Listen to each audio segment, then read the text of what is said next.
I always took some pictures of it because I love this up here. Did you draw that or did student? No, I drew that.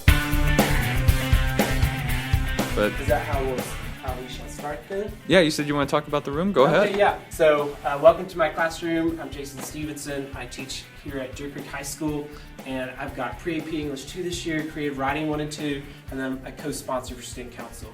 And I'm excited this year to have a new classroom. It's new to me. It's been lived in previously by a math teacher, but I have 2 marker boards, and this marker board right here next to the smart board, I've currently got a 2 Kill a Mockingbird unit going on.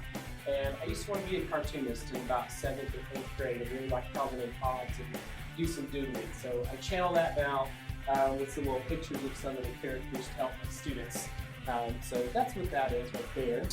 My 2 class rules I have posted are work hard and be nice. This part of the bulletin board, I've got a running amount of how many books my 2 different hours of English have read so far this year. Just got a new student in second hour, but second hour has already read over 115 books, and sixth hour has a few more students. They've already read over 130 books as a class. This is where students can sign up for their Wednesday book talk for the entire class. So the expectation is a student shares a book with the class at some point this semester, and we do that on Wednesdays because I do book talks for the class on Tuesdays and Thursdays. I show a book trailer on Mondays, and then Fridays students update their checkup chart for what their progress is for their reading. This is my favorite poster in the room. It's the summary poster. So every 2 lines is a different chapter in the Harry Potter book series.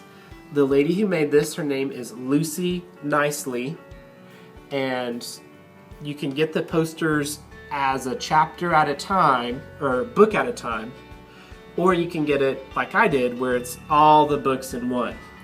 And students discover this throughout the year. Sometimes they'll see it right away, sometimes it'll be March and they'll say, "Hey, what is this? Oh, that's so cool," and I'll tell them, "That's been there since August." Let's see, I've got a classroom library of about 500 books or so, and I've amassed these over the course of 9 years of teaching. I started building my class library my very first year when I taught middle school, and I might have a few of those books in here still, but they kind of get lost, or I rotate things out over time.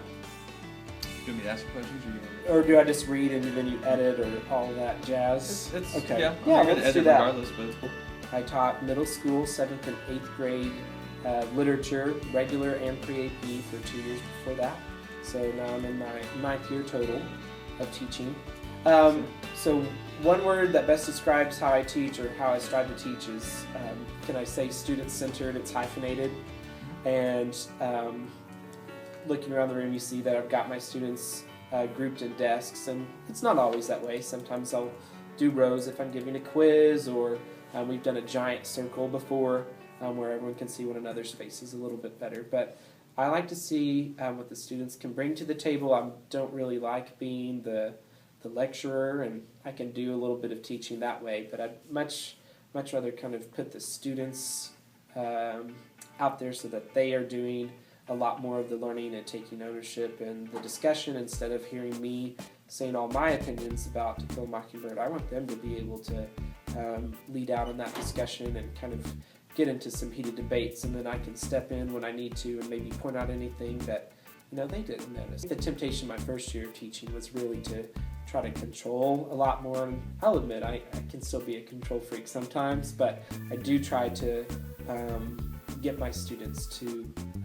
take the lead in their learning and create opportunities for that to happen. I try to share the learning process with them, so if I'm assigning an essay for my students to write, I write the essay first as an example for them to see, which might seem a little simple. It also might seem a little scary to some teachers. They might say, "Hey, I'm the teacher, I just need to grade it. I don't want to have to write it." But I think that really helps with establishing trust and establishing respect from students if they see that I, as a teacher, can do the writing that I'm asking them to do, and I've got the skills. And I got that idea from Penny Kittle's book, right beside them. That was about my second year of teaching high school English. I came from middle school where I only taught reading, and then when I came to high school, and suddenly now I've got to do both, which I wanted that. That was the main reason I came to the high school, because I wanted to be able to teach reading and writing together. It felt awkward almost to be teaching only one of those strands. I wanted that challenge, and I wanted that opportunity for more creativity, getting to teach both reading and writing together. But what I found my first year of teaching at the high school is, man, I would just mark up the papers and grade and give all the feedback, and I'd give it back to students, and some of them would end up in the trash, and there wasn't a whole lot of buy-in, and so I was looking for help. And Penny Kittle's book, right beside them, really helped me in my journey in becoming a better writing teacher.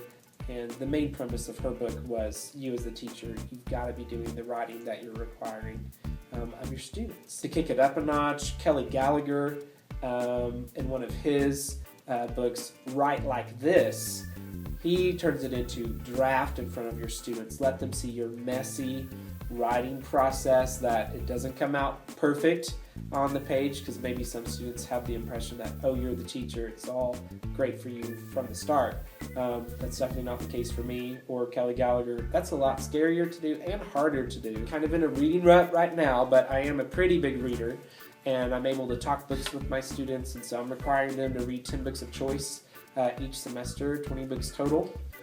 Plus 3 required pieces of literature each semester, so that's 26.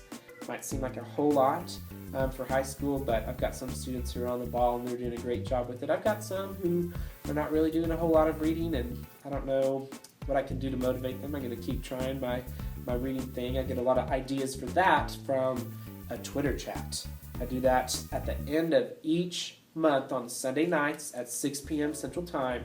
There's a Twitter chat that's grouped under the hashtag Title Talk, and Title Talk brings teachers together, elementary, middle grade, secondary, high school, the whole gamut, and we all share our ideas about books that can engage students and strategies to get students to become better readers. So an app that I use this year, I'll actually get it real quick. I'm a new iPhone person, and there's something called Classroom Organizer. I can check out all 500 of my books in my classroom library to my students through this app. In the past, I would have to use paper, but what the app allows me to do, I just have to click the student name, I scroll through, find the person who wants to check out the book, and then I can find the title one of 2 ways. I can type in a portion of the title, maybe like just one word. One book in there is The Art of Racing in the Rain. So if I just type the word rain in here, it pulls up the title, and I can hit done, and then I can check that book out to this student.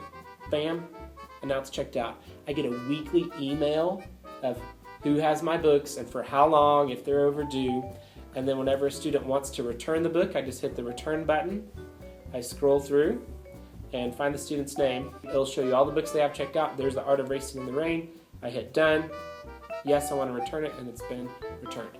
Another thing cool about the app is if I need to add more titles to the library, I can do that manually by typing, but if you press the Add Titles button on the app and hit Scan, all you need is an ISBN of the book. You scan the ISBN, 9 times out of 10 it will recognize it with the title, and you just add it. A time-saving trick for grading papers, and I learned this from the Oklahoma Writing Project. I'm a teacher consultant for Oklahoma Writing Project. I've been a writing coach for their summer institute as well, returned doing that, and then 1 year I was the co-director of the summer institute, kind of helped oversee the whole thing. But I learned this there. Don't correct all the grammar mistakes. Instead, do the dot technique, where you put a big dot at the end of the line where there was an egregious grammatical error, and then students go back into the line and find the big grammar mistake themselves. Because you as a teacher, you already know how to be an editor. You're already good at that. So don't spend your time showing off that skill. Let your students practice that skill themselves. It becomes like a little hunt, and then they can correct it or find it and then maybe learn from it a little bit better instead of you just marking all those comma spices or other things that they need to work on. Well, I'm probably a little more of an introvert than an extrovert, which might seem surprising. You're giving me a surprised look. But in a giant room full of people, I'm not going to be the life of the party, and I'm not going to be really like loud. I'm going to gravitate toward just like one or two people and be kind of quiet, and we'll do our own little thing.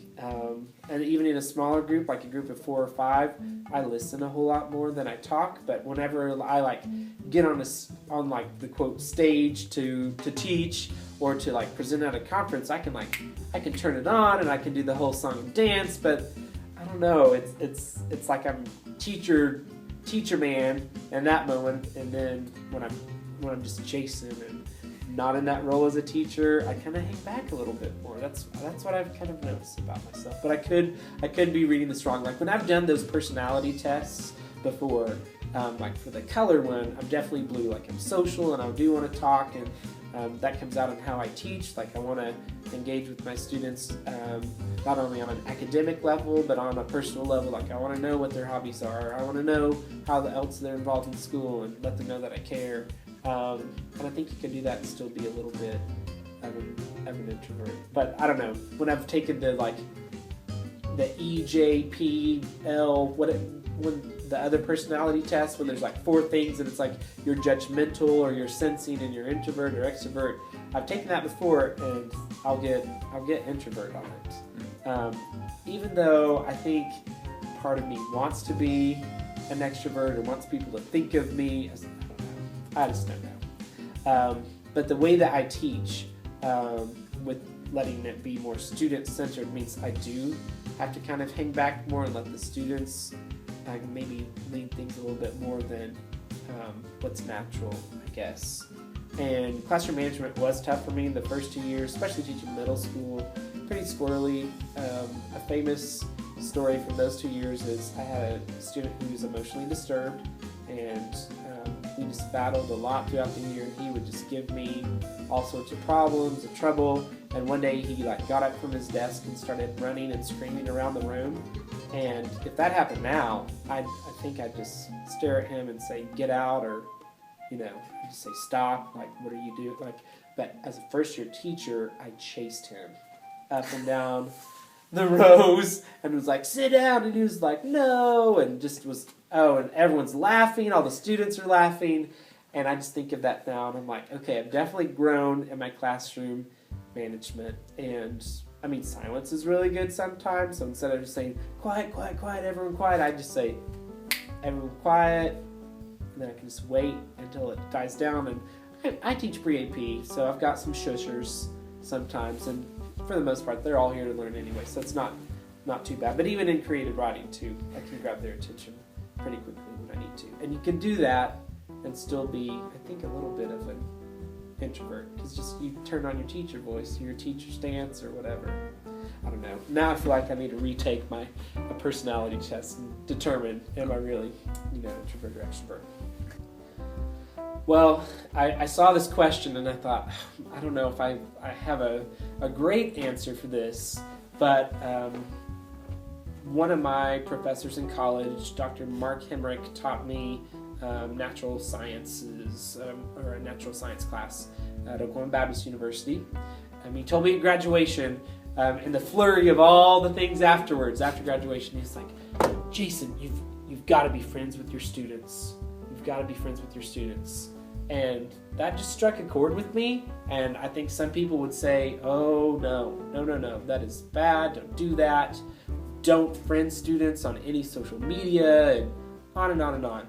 And I wouldn't say that I'm friends with my students. I didn't take his advice in that way, but I think what he meant, and I think what's worked well for me, is that I'm friendly, right? I'm approachable, and I do follow students on Twitter, and they follow back, and we're able to continue to dialogue sometimes about what we've learned in class, or we can just build up that rapport and that trust through that. And actually, one of our school board members recently contacted me and complimented me on how I'm doing that, and he even made the suggestion that we try to bring Twitter into our school a little bit more with a hashtag. He had suggested something else, but I had actually already thought of that and had put out a little PowerPoint to put on the TVs around the school about using the hashtag DC Antlers for Deer Creek Antlers. That's our mascot, just part of the deer, not the whole deer.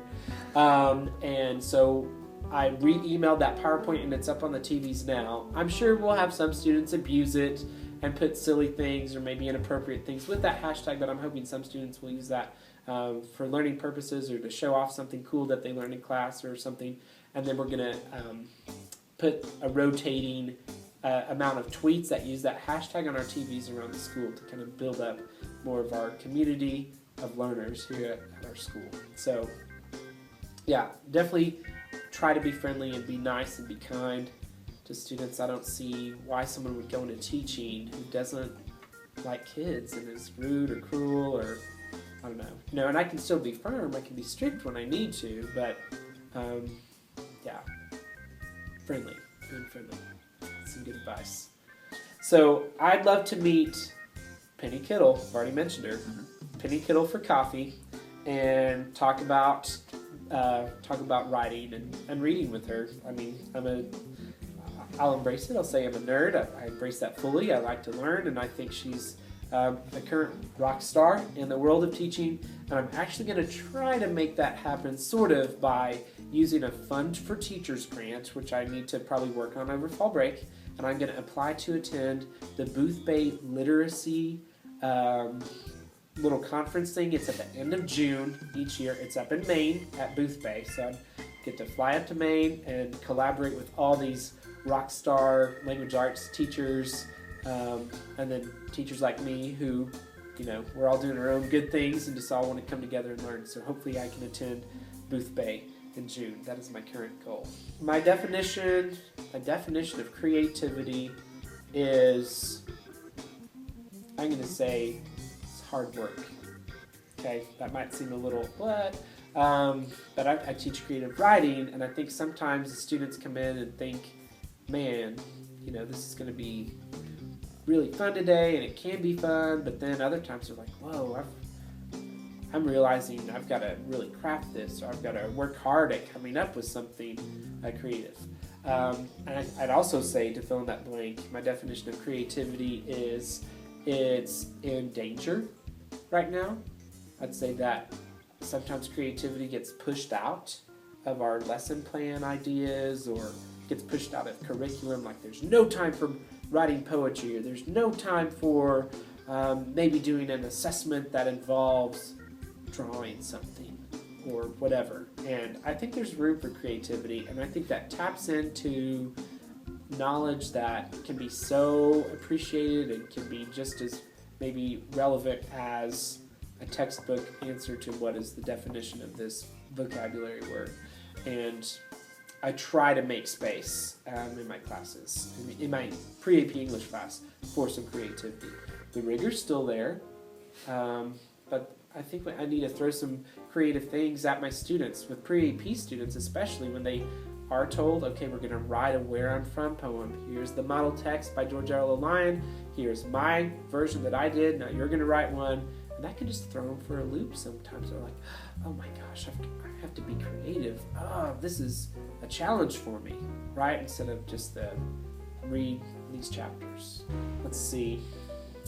I'd like to see Donalyn Miller answer these questions. Donalyn Miller wrote the book Whisperer, and I got to hear her speak at a National Writing Project annual meeting down in Orlando, Florida, a couple years back.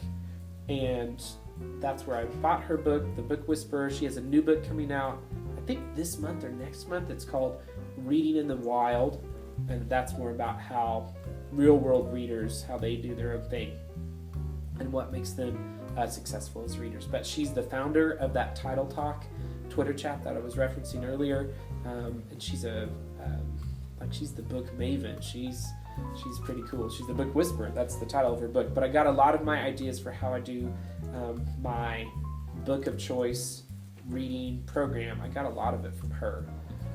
So I think that hits everything. Okay. Plug your Awesome. blog or just say bye. Oh, okay. So if you want to check out my blog is at DC for Deer Creek, DCJason, JASON, .wordpress.com. You can also follow me on Twitter. My Twitter handle is teacherman82. And if you go there, the link in my bio takes you to a page where you can connect with me in all sorts of ways, not only on my blog, but then also on Goodreads. I love the Goodreads website for keeping track of books, if you haven't heard of that. I've got a little YouTube channel that I'm experimenting with. I collect videos. I've published a few myself, and there's a few more things on that website as well. So thanks so much for learning with me today and checking out how I teach, and I look forward to hearing from more of you Oklahoma teachers out there. I think this will be a good experiment to try. Bye. What's the I don't know, what's the antlers like sign? Do they just like I know, when I came to the this? school, I was like, is it like this or what? And no one does anything like that. Oh, okay. And I wondered too, like, okay, if the high school mascot is the antlers, is the middle school like nubs or what? And but just everyone's the antlers in our school.